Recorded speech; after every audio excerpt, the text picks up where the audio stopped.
Gaurkoan txalakari Aitziber Garmendia. Bueno, arrazoi pixkat badaukea, gehien bat umorea indetelako. Ez esan nahi hoi bakarri indetenik, baina bai, gehien bat umorea, eta egie da ni erosona umoren sentitzen naizela. Baina, bueno, ez da ala, ez da egie, umoretik kanpo beste erregistro batzuk ere landu ditut, eta gustatzen zait lantzea. Erosogo sentitzen naiz umoren, baina nahi nuke baita segi, erregistro dramatiko batzuk lantzen. Bueno, nik ikuspuntu pertsonal bat eman nahi nun. Ez dakit lortzen nahi naizen, handik bi bakarrikin ditut, bi idatzi bakarrikin ditut, baina nire ikuspuntua zen, zuek, butakatatik ikusten ez dezuen hori azaltzea nolabait. Aktore geanon, maniak, superstizioak, gauza txiki horiek taulan atzen ikusten ez dienak, eta, pixkate jakinarazteko baita zer ritual edo zer suposatzen dagoen gutzako taula gainea hilo aurreko momentu horrek, ez bakarrik nerek, egunero norbait ezberdinen historia edo esperientzia kontatzeko gogoan euken, ez dakite, gaur konpentsatu edo, igual, nire taldekideekin, Iker Galartzan ohiturak edo kontatu deizket. Nahi dut pixka bat azaldu taula gainen ikusten ez dana, taulan atzen dagoen hori.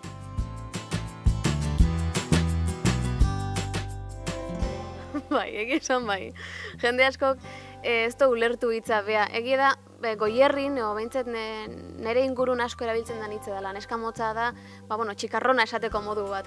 Eta jende askok ez du ulertu, lehengon batek esatzen, neska motza zeatik, motzak etzeate ba. Zerbait, gaizki ongo balitz bezala, gutxi estea izango balitz bezala, ez dauk ez zer ikusi. Neska motza da, txikarrona esateko modu bat.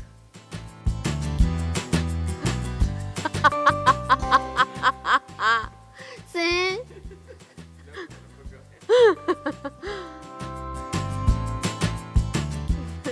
Hasieran uste nuen ez, nik ama izan nioen ama zuzenbidean matrikulatu naiz, nire amak eskuk burua eman zituen, baina zeatik, ze necesidade zeon hortako. Baina gero konturatu naiz badaukela lotura, eta abokatu bezala ez naiz sekula ditu, baina abokatuk askotan antzerki asko egin behar izaten duen. Orduan, ez dakite, beti laundu izan duit azterketa oraletan, lan bat aurkezteko garaien, taula gainen izan dako esperientzik, alare beti nerviosa gartzen zea, zuzenbide erromatarreko azterketa oral baten, asko zerretxagoa da, ondoko hilobiko tipo egitea, olako azterketa bat egitea baino. Ez dakizatik, matrikulatu nintzen matematika iketziolako, egia esan, hortik ikusiko zuen, zerta dainoko afizio neukenik zuzenbide ikasteko, baina, gero, pixkanan gai interesgarri asko zeuden, eta pixkanan atera deten karrera izan da, eta oain esan diket zuzenbidea lizentziatu naizela, hortxe dauket kajoien lizentziatura, ez dut sekula erabili, eta espero ez sekula erabili beharrik ez izatea, ze nire ametsa hemen lanen seitzea da. Nahi, egizan galdera hori jatenen batzutan lotxatan da, emate izatik, beti izatea eta baina sekuentzia baten, minutu bat da, baina igual da. Azken finean, azkenek urteotako, ez dakit beti deniko pelikula takilerona izan da, eta hortxe honaiz, eta esperientzioi, konpartitze aldea, bi egun izan ziren, rodaje bi egun izan ziren, eta ikusten duzu beste lanetxeko era bat, asko ze handigoa, hemen ohituta gare beste produzio batzuta, produzio txikigo batzuta, eta han izan zen, dena goitik eta oso handi zabala.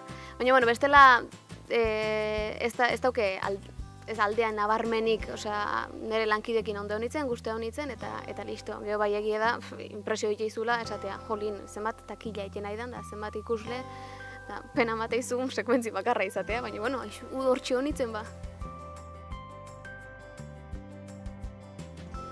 Nahiko nuke jakin, zure egunerokoan edo eta zure jardunean, zerk inspiratzen zaitu?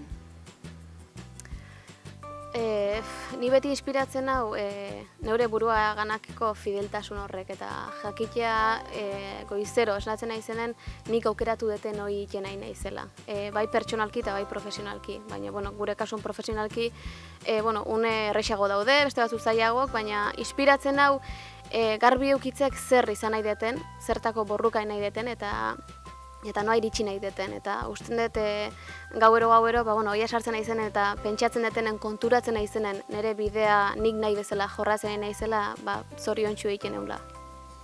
Jun zaite zoin dela 5 edo 10 urtetara, nahi dezun bezala, profesionalki egin dezun zer aldatuko zenuke.